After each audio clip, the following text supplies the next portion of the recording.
हम नेपाल को ground level से चुनाव कवरेज कर रहे हैं। यहाँ हमें कुछ लोग मिले हैं, इन्हीं की ज़बानी हम जानेंगे कि नेपाल के इलेक्शन में क्या चल रहा है। सबसे पहले आप ये बताइए मुझे कि क्षेत्र नंबर 3 से कौन हावी है? क्षेत्र नंबर से नेपाल कम्युनिस्ट पार्टी तारा चुनाव चिन्ह एहसान उम्मीदवार क्षेत्र नंबर 3 के, और हमारे वरिष्ठ नेता प्रचंड जो काम हमारे नेपाल में किए हैं सबसे ज़्यादा सबसे बेहतर किए हैं, और काबिले ये सब जो समावेशी दलित पिछड़ा वर्ग मुस्लिम को जो लाने वाले हैं वो प्रचंडे को देन है। हम आपसे जानना चाह रहे हैं क्षेत्र नंबर 3 से कौन हावी है अभी इस समय तो अभिषेक प्रताप शाह है अभी। अभिषेक प्रताप शाह कैसे? वो ग्राउंड के नेता हैं। आपके हिसाब से तारा कैसे आगे चल रही है? तारा इस समय बहुत अच्छे से चल रही है, जीतने को उम्मीदवार में चल रहा है। तारा एहसान क्षेत्र नंबर के 3 उम्मीदवार हैं। क्षेत्र नंबर 3 में मूलभूत समस्या क्या है जो अपने नेता से चाहेंगे कि ये समस्या दूर होनी चाहिए? यहाँ हमारे क्षेत्र नंबर 3 में हम अपने निर्वाचन उम्मीदवार एहसान से कह रहा हूँ कि यहाँ शिक्षा के सबसे ज़्यादा कमी है। बहुत नेता जीत के जाते हैं, शिक्षा के बारे में कहते हैं कि ये कर दूंगा वो कर दूंगा। यहाँ शिक्षा के सबसे कमी है। शिक्षा होना चाहिए, पढ़ाई लिखाई। ये तो कह रहे हैं कि जो नेता जीत के जाते हैं कुछ करते नहीं हैं। मेन बात क्या है नेपाल में कुछ नेता जो अभी आप पूछ रहे थे दूसरे से कि यहाँ का प्रधानमंत्री तीनों में से कौन अच्छा लगा। क्षेत्र नंबर 3 से पहले आ जाइए। सुनिए, बता रहे हैं, वही बात पे आ रहे हैं। तो तीनों प्रधानमंत्री जो है इस देश को कब्जा में रखे हुए हैं। यहाँ पे क्या है कि कोई भी जीत के जाए, किसी भी क्षेत्र से जीत के जाए, जब तक इस देश में वो मंत्री नहीं बनेगा वो अपने क्षेत्र का विकास नहीं कर पाएगा। शायद आप सुने होंगे जो असेंबली में बात हो रही थी पहले कुछ दिन कि जो मंत्री बनता है वो सारा बजट अपने ही क्षेत्र में ले जाता है। नेपाल में कुछ नेता ऐसा कर दिए हैं, यहाँ का राजनीति पॉलिटिक्स ख़त्म कर दिए हैं कुछ केंद्रीय लेवल के नेता, कि जो मंत्री बनेगा वही विकासशील नेता बन पाएगा। सांसद बनने से वो विकासशील नेता नहीं बन पाएगा। रियलिटी ये है देश की। इसीलिए देश में जीएनजी आंदोलन हुआ। रियलिटी ये है कि देश में जीएनजी आंदोलन क्यों हुआ।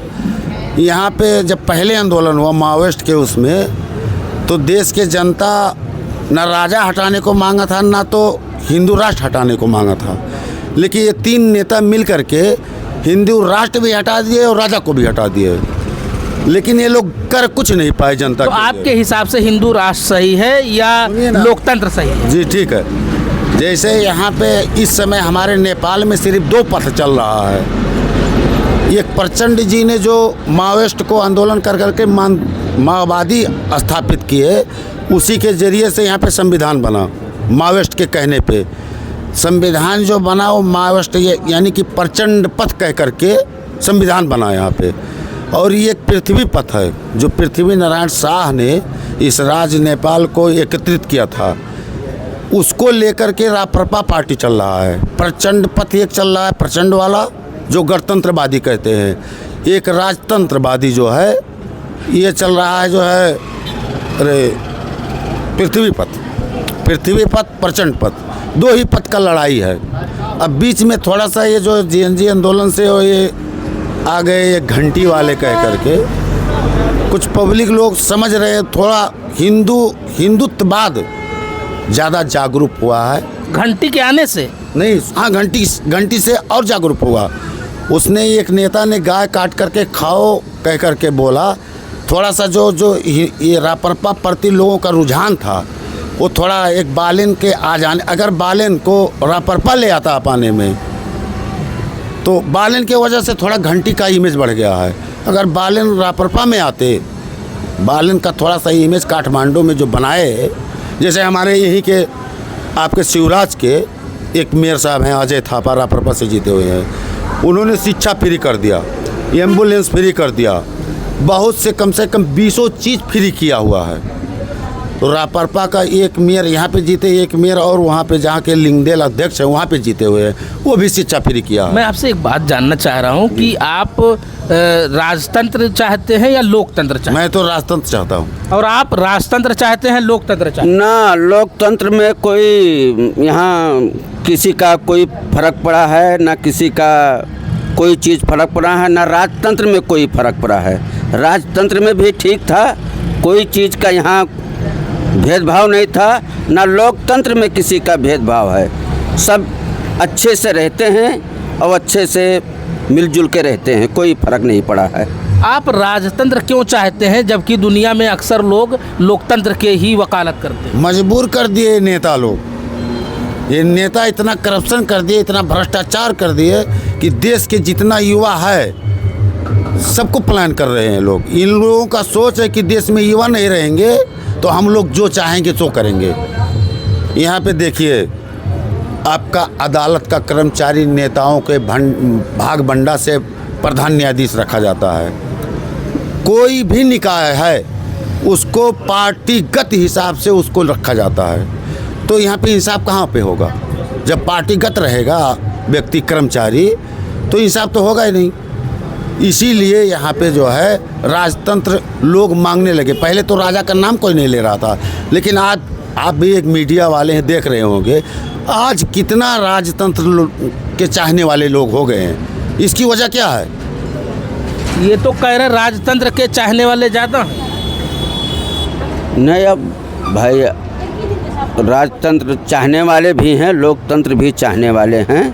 अब ये तो हम नहीं कह पाएंगे कि राजतंत्र चाहने वाले नहीं हैं। राजतंत्र भी चाहने वाले हैं, लोकतंत्र भी चाहने वाले हैं। अब जिसका अपना अपना विचार।